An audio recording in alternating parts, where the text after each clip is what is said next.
Ashok Matiyariya, DJ Ashok Matiyariya, DJ Ashok Matiyariya, जल ढारी के भोरा महामी,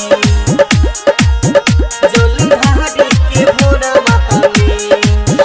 मांग बाबा से मांग बाबा से मांग बाबा से तोहरे के रानी, जल ढारी के भोरावा हमें।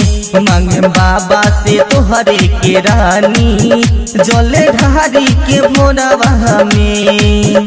सुन हमरे लिखाई जानू, नाम तोहरा सिन्होरावा में। मांग बाबा से मांग बाबा से मांग बाबा से तोहरा के रानी, जल ढारी के भोरावा हमें। मांग बाबा से तोहरे के रानी, जल ढारी के भोरावा हमें। जल ढारी के भोरावा हमें। DJ Ashok Matiyariya, DJ Ashok Matiyariya, DJ Ashok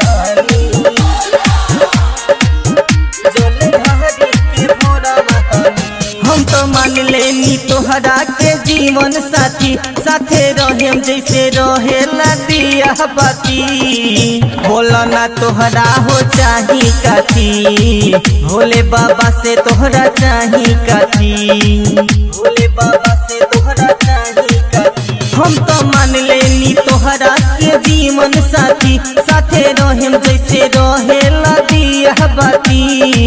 Bhola ना तोहरा हो चाही काथी, भोले बाबा से तोहरा चाही काथी।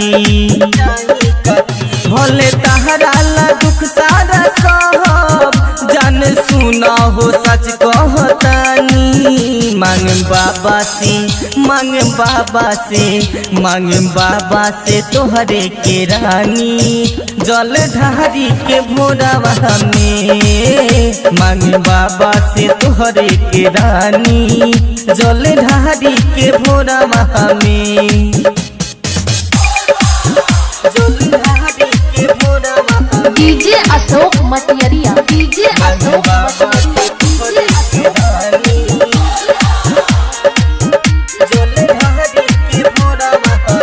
करे जोड़ी के बाबा से मांगी ले हम, जितेश रजनीश कहत सुन खा के कसम। रंजन अंशु के बनबू दुल्हन रानी, रंजन अंशु के बनबू दुल्हन, रंजन अंशु के बनबू दुल्हन। करे जोड़ी के बाबा से मांगी ले हम, जितेश रजनीश कहत सुन खा के कसम।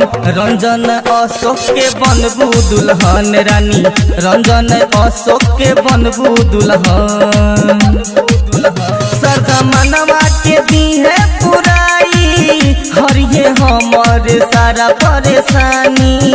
मांग बाबा से हो मांग बाबा से मांग बाबा से तोहरे के रानी, जल ढारी के भोरावा हमें। मांग बाबा से तोहरे के रानी, जल ढारी के भोरावा हमें।